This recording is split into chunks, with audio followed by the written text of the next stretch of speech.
జై శ్రీరామ్ అండి అందరికీ. నిన్న మన ఫాలోవర్ ఒకళ్ళ మీద వీడియో అయితే చేయమన్నారనమాట. సో వాళ్ళ గురించి చెప్పడానికి అంటే నేను చెప్తే మీ అందరికి అర్థమవుతుంది అనమాట. ఫామ్ హౌస్ పేరు చెప్పి అక్కడికి వెళ్ళి మేము బాతుల్ని పెంచుకుంటాము, కోళ్ళను పెంచుకుంటాము, ఇంకోటి పెంచుకుంటాము, ఇలా మేపుతాము అని చెప్పి పాపం పెంచుకున్న కోళ్ళనే ఏది బలంగా ఉంటే అది ప్రతి వారం దాన్ని కోసేయడము, అక్కడే వంట వండేయడము, అక్కడే మేత మేయడము.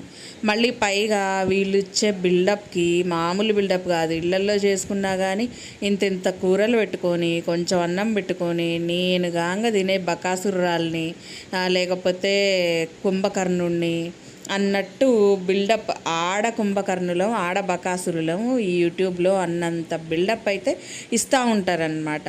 ఏమన్నా అంటే అంటే ఫేస్కి సోప్స్ అంటారు, క్రీమ్స్ అంటారు, లేకపోతే ఇంకేదైనా కొనుక్కోమని ఒక్కటే ఐటమ్స్ అన్నీ తీసుకొచ్చి ప్రమోషన్ చేసి జనాల నెత్తి మీద పడేయాలని చూస్తూ ఉంటారు. వీళ్ళ గురించి ఎక్కువగా ఏం చెప్పగలుగుతాము అని అంటే, వీళ్ళు తినే పిచ్చ తిండి చూసిన తర్వాత జనాలకి తిండి మీద విరక్తి పుట్టేస్తుంది 100%. ఆల్రెడీ ఆ మహాతల్లి మీద ఇంతకుముందు నేను వీడియోస్ చేశాను. మన వీడియోస్కి కౌంటర్ వీడియోస్ కూడా వచ్చాయి.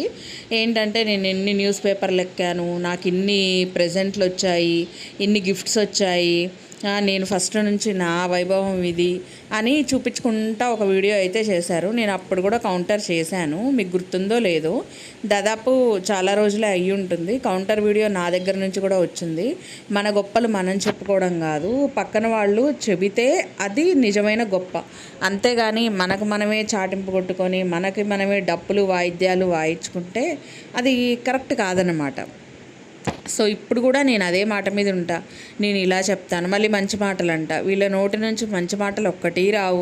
ఎంతసేపటికి నా ఫ్యామిలీ, నా పిల్లలు, నా భర్త, నా తిండి, నా గోల, నా మునిమన వాళ్ళు, ఇదే ప్రాసెస్ అండి. రోజు లేచిన దగ్గర నుంచి తిండి తప్ప ఇంకొక విషయమే లేదు. నా బతుకులో మొత్తం తిండే ఉంటుంది, అది తప్ప ఇంకొక మ్యాటరే లేదు అని అంటారు. ఇంకొకటి ఏంటంటే, ఆ ఫామ్ హౌస్లోదైతే ఎంత వరస్ట్ అంటే, గంట నుంచి గంటన్నర వీడియోసు, అందులో కనీసం పనికిరాని వాయిస్లు ఉంటాయి, పనికిరాని డిస్కషన్ ఉంటుంది, పనికిరాని మ్యాటర్ ఉంటుంది, ఏమీ ఉండదు. ఉపయోగకరమైన వీడియోనే కాదు, కనీసం దాన్ని ఎడిటింగ్ కూడా చెయ్యరు.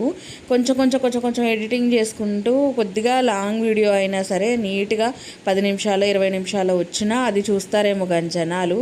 గంట నుంచి గంటన్నర వీడియో ఎవరు చూస్తారండి? అసలు అంత పేషెన్స్ ఎవరికి ఉంటుంది? పైగా కింద ఏదన్నా కామెంట్స్లో ఎవరన్నా పాపము మంచి కోసం పోయి దొబ్బులు తిన్నారు అంటే కొంతమంది ఉంటారు పాపం. మంచి కోసం పోయి ఇది బాగాలేదమ్మా, ఇట్లా ఉంది అట్లా ఉంది అని ఎవరైనా అన్నారు, ఇంకా సచ్చారే వాళ్ళ చేతుల్లో. వాళ్ళ నోటి నుంచి వచ్చే ముష్టి గాతాలకి ఎవ్వడూ తట్టుకోలేడనమాట. తిట్లు తిడతారు నెక్స్ట్ వీడియోలో. నీకెందుకురా, నేను అలా చేసుకున్నాను, ఇలా చేసుకున్నాను, నా వాళ్ళనంటే నాకు మండిపోద్ది, నాకు కాలిపోద్ది, ఇంకోటి అవ్వుద్ది అని దండయాత్ర చేసేస్తారనమాట జనాల మీద. నువ్వు పెట్టే వీడియో కింద జనాలు వస్తారబ్బా, వాళ్ళకి నచ్చిన కామెంట్ అనేది చేస్తారు. మంచిగా చేసేవాళ్ళు ఉంటారు, చెడుగా చేసేవాళ్ళు ఉంటారు. చెడుగా చేసేవాళ్ళు నచ్చలేదనుకో కామెంట్ అనేది రిమూవ్ చేసేసుకో. మంచిగా చేసేవాళ్ళు నచ్చారనుకో ఆ కామెంట్ అనేది ఉంచుకో. అంతేగాని వాళ్ళను పట్టుకొని నోటికొచ్చిన అడ్డమైన బూతులు తిట్టే రైట్ నీకు ఎక్కడుంది చెప్పు? పైగా అసలు ఏమీ లేనట్టు ఇంత లావు కోళ్ళని అదే పనిగా. అసలు మొన్నైతే ఎంత దరిద్రంగా ఉందండి, కోడిని స్కిన్తో పాటు అలానే ఉడికిచ్చేసి. ఏందో నాకు ఇంతకుముందు కాలంలో నరభక్షకులు అంటే మనిషిని కూడా చంపుకొని తినేవాళ్ళు ఉంటారు. వాళ్ళని జస్ట్ సినిమాల్లో చూపిస్తేనే నాకు కక్కొచ్చేస్తుంది, ఇలా తింటారేంటి అని చెప్పేసి కక్కొచ్చేస్తుంది. వీళ్ళనైతే యూట్యూబ్లో చూడంగానే నేనైతే ఈజీగా స్వైప్ చేస్తా అండి. ఎందుకు ఇస్తాడో యూట్యూబ్ వాడు దరిద్రుడు, ఇవన్నీ తీసుకొచ్చి మన ముందు తగలాడతాడు. కానీ వద్దన్న వీడియోస్ కూడా అలాంటివి చూసినప్పుడు తినాలన్న తిండి మీద ఇంట్రెస్టే చచ్చిపోద్దండి.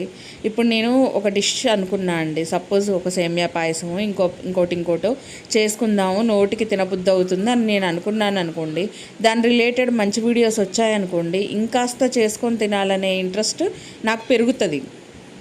కానీ వీళ్ళ దరిద్రపు గొట్టు సేమియా పాయసం అట్లాంటివి చూసామనుకోండి, మనకున్న ఇంట్రెస్ట్ చచ్చిపోద్ది. ఆడికాడే స్పూన్ వాటర్లో దూకి మరీ చచ్చిపోద్ది ఆ ఇంట్రెస్ట్.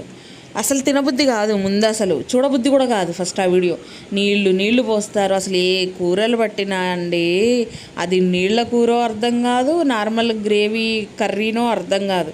పోస్తూనే ఉంటారు. పప్పుచారు చేసిన, సాంబార్ చేసిన, నార్మల్ చారులు చేసిన, అది కూరనో చారు అర్థం కాదు. ఇప్పుడు మా ఇళ్ళల్లో మేము చారు చేసుకున్నామంటే అది కంప్లీట్ వాటరే ఉంటుంది. చారైనా కొంచెం సాంబార్ అన్నా కనీసం అందులో పప్పు కనిపిస్తుంది. వీళ్ళ సాంబార్లో ఆ పప్పు కూడా కనిపించదు. అదేం దరిద్రమో మరి నాకు, అదేం తిండో, అదేం టేస్టో, అసలు ఏమనాలో, ఆ ఫుడ్ని ఏమనాలో కూడా నాకు అర్థం కాదు. పోనీ కొంతమంది చేస్తారండి. ఇప్పుడు విస్మయ్ ఫుడ్, మా శ్రావణీస్ కిచెన్, సో మా ఇంటి వంట, ఇలాంటి వాళ్ళ వెరైటీస్ మనం కొంచెం చూసామనుకోండి యూట్యూబ్లో, వాళ్ళు చక్కగా అమృతంలాగా ఉంటుంది వాళ్ళ వంట. చూస్తే తినాలనిపిస్తుంది, చేసుకొని తినాలనిపిస్తుంది. ఒకవేళ వాళ్ళు చెప్పిన ప్రాసెస్ మనం ఫాలో అయినా సరే ఎంచక్కా కడుపు నిండా తినేయొచ్చు. వీళ్ళ దరిద్రపు కొట్టు ప్రాసెస్ పెట్టుకున్నామే అనుకోండి, ఇంకా అసలు కడుపులో ఒక వారం నుంచి మోషన్స్ ఎవరికైనా కావట్లేదు అనుకోండి, ఇలా వీడియోని చూసుకొని సేమ్ అంతే వండుకొని తినండి. అసలు మోషన్స్ కావడానికి ట్యాబ్లెట్ అవసరం లేదు. డబీ బాత్రూంలో కురుకుతానే ఉంటారు మీరు.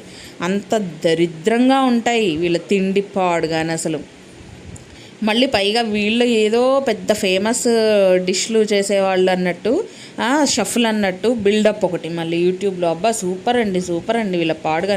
అదేందండి, నల్లకోడినా లేకపోతే ఏదో కుందేలా, ఏదో పాపం అదే పక్షి ఏదో ఉందండి. వాళ్ళ ఒక ముసలావిడ వచ్చినప్పుడు ఇలా చేసింది బాత, లేకపోతే ఏమోనండి.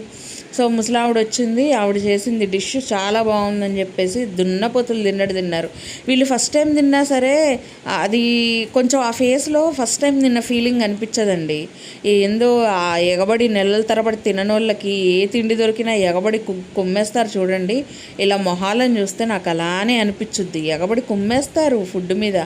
అసలు అలా ఎలా తినబుద్ధేస్తుంది, చూసేవాళ్ళు ఎలా రిసీవ్ చేసుకుంటారనే ఆలోచన కూడా మినిమం ఉండదండి. మళ్ళీ పైగా మేమే గొప్పోళ్ళం, మాకంటే గొప్పోళ్ళు లేరు అన్నంత బిల్డప్ ఇస్తారు ఆ యూట్యూబ్లో పడి. ఏమన్నంటే నేను కనిపిస్తున్నాను, నీకు అది ఉందా ఇది ఉందా. ఆ మధ్య ఇన్స్టాగ్రామ్లో ఎవరో పాపం ఒకళ్ళిద్దరు కూడా ట్రోల్ చేస్తే వాళ్ళని పట్టుకొని వాళ్ళని తిట్టు లేదండి. నోటికొచ్చిన బూతులు, నోటికొచ్చిన తిట్లు, అడ్డమైన వాగుళ్ళు అన్నీ వాగేశారు ఆ పర్సన్స్ మీద. ఎవరైతే ట్రోల్ చేశారో, క్వశ్చన్ చేశారో, వీళ్ళకి క్వశ్చన్ నచ్చదు. ఫస్ట్ పాయింట్ ఏంటంటే వీళ్ళకి ఒక క్వశ్చనింగ్ అనేది నచ్చదు. వీళ్ళు ఏది చెప్తే వెనకాల భజన చేస్తా, తానా అంటే తందానా అని తలకాయ ఆడిచ్చే వాళ్ళైతే వీళ్ళు పొంగిపోతారు. మళ్ళీ వీళ్ళు తెచ్చేదే తొప్పాస్ చీరలు. అసలు బయట మనకి దగ్గరలో ఉన్న మాల్స్కి పోతే 1000 రూపాయలు 800లో వచ్చే చీరలు వీళ్ళు తీసుకొచ్చి 2000, 2200 అని చెప్పేసి అమ్ముతూ ఉంటారు. మీరు బయటకు వెళ్ళి చూస్తే మీకు ఆ క్వాలిటీ తెలుస్తుంది ఈజీగా. ఫోన్లో చూపించిన క్వాలిటీ, బయట రియల్గా వచ్చే క్వాలిటీ వేరు ఉంటుంది. సో అది తెలుసుకోకుండా వాళ్ళు చూపించగానే కలర్కి అట్రాక్షన్ అయిపోయి మీరు తెప్పించుకుంటారు. మీ నియర్ బై స్టోర్స్లో చాలా తక్కువ రేటుకు ఉంటాయి ఆ శారీస్. అలా అమ్ముకొని అలా బతికేస్తారు, యూట్యూబ్లో తినేసి బతికేస్తారు. ఇంక ఈ మధ్య అయితే ఫన్నీ షార్ట్స్ అని, అవి ఫన్నీ కాదు, నా బొంద కాదు, సంకలో మనమే ఏళ్ళు పెట్టుకొని తిప్పుకొని మరి నవ్వుకోవాలా. చక్రగింతలు మనమే పెట్టుకొని మరీ నవ్వుకోవాలా. మరి అదేం షార్ట్సో, అవి ఎట్ట చేస్తారో అర్థం కాదు. ఎబ్బే ఆ నవ్వులు మాత్రం వరస్ట్. మళ్ళీ అసలు ఆ నవ్వుతారు, ఎంత గలీజ్గా నవ్వుతారంటే అంత గలీజ్గా నవ్వుతారు. నవ్వకుండా వీడియోలు చేసినవి అయినా కాస్త పర్లేదు చూడొచ్చు, కానీ వాళ్ళ నవ్వు మాత్రం అస్సలు చూడలేము, చండాలంగా ఉంటుంది. కిక్కి అనుకుంటే ఇంత పళ్ళేసుకొని బాబు. మీకేమనిపించింది అనేది చెప్పండి. నాకు మామూలుగా చేయాలని ఇంట్రెస్ట్ ఏం కాదు, కానీ మన వాళ్ళు అడిగినప్పుడు నేను మినిమం చేస్తానన్నమాట ఖచ్చితంగా. అందుకోసమని వీడియో చేశాను. సో వీడియో నచ్చితే మాత్రం లైక్ చేయండి, షేర్ చేయండి, అలానే సబ్స్క్రైబ్ చేసుకోండి. Thank you so much for watching. ఇంకో మంచి వీడియోతో మేము ముందుకు వచ్చేస్తాను. బాయ్.